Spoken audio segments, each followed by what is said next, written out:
Perkenalkan, nama saya Dewi.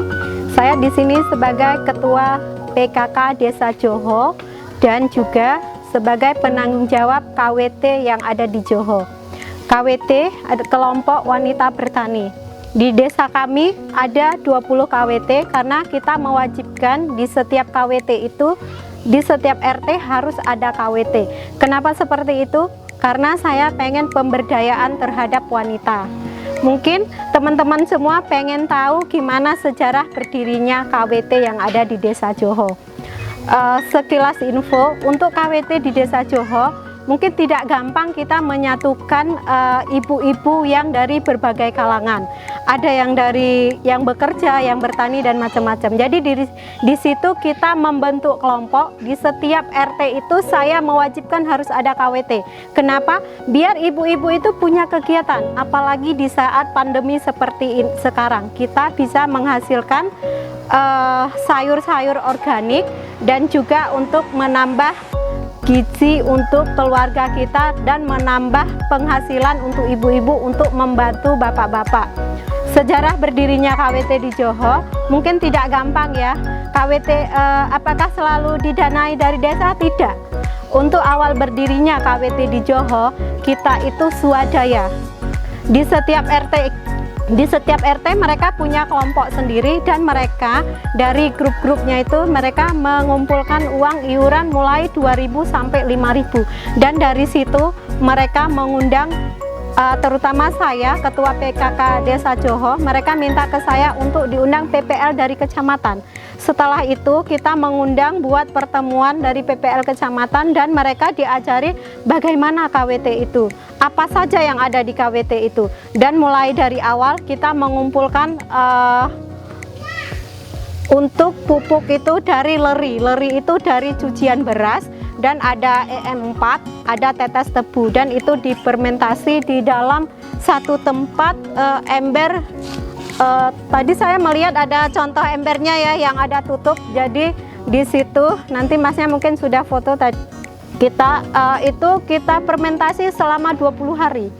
Dan setelah itu baru tanah yang awalnya tidak ada apa-apa dan kurang dari tidak subur istilahnya, baru kita kasih pupuk itu kita tanam. Di KWT itu sebenarnya tidak seperti sekarang, mungkin hanya ada kacang panjang, tomat, dan jeruk, dan ada jahe kunyit.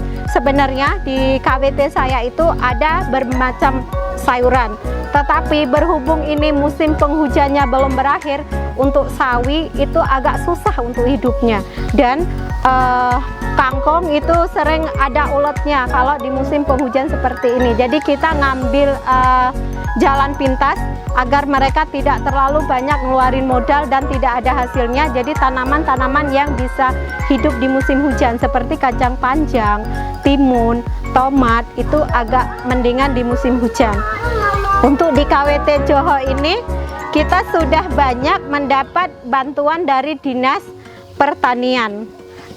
Ada berupa kambing dan ayam. Itu ayam Jawa Super, itu letaknya ada di KWT RT 20, itu di KWT Bersemi. Kalau ini KWT Ngundi Rezeki ada di RT 4 RW 2 Desa Joho, dan masih banyak lagi KWT-KWT yang ada di Desa Joho.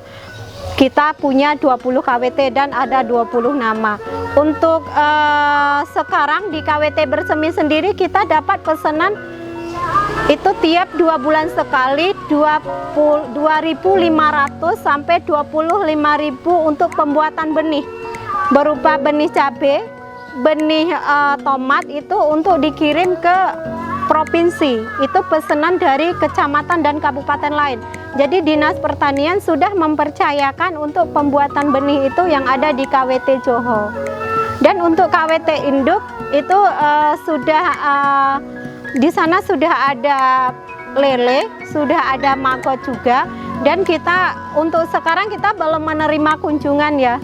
Semoga setelah Lebaran nanti coronanya berakhir, kita sudah bisa menerima kunjungan dari PKK dan kecamatan lain. Bahkan kita itu sering mendapat kunjungan dari Dinas Pertanian Pusat, dari Jakarta, dari PKK desa yang ada di kecamatan yang ada di Klaten.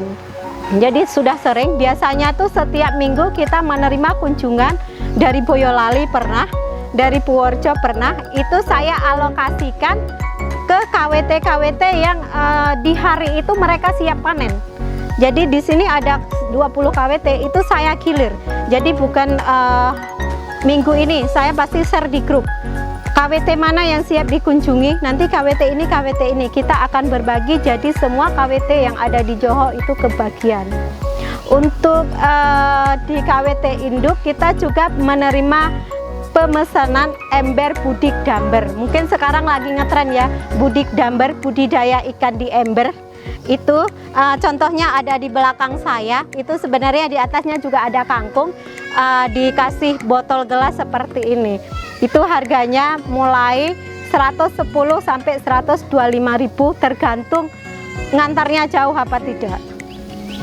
Jadi mungkin itu sejarah dari KWT Johor. Semoga yang mendengar bisa terinspirasi untuk membuat KWT-KWT khususnya untuk perempuan-perempuan. Jadi PKK itu bukan hanya ngumpul sekedar arisan dan dana sosial, tapi kita di situ harus membangun dan harus menjadikan wanita itu mandiri. Mungkin semoga siapapun yang mendengar semoga terinspirasi untuk desa-desa mereka. Itu saja dari saya, sekian dan terima kasih.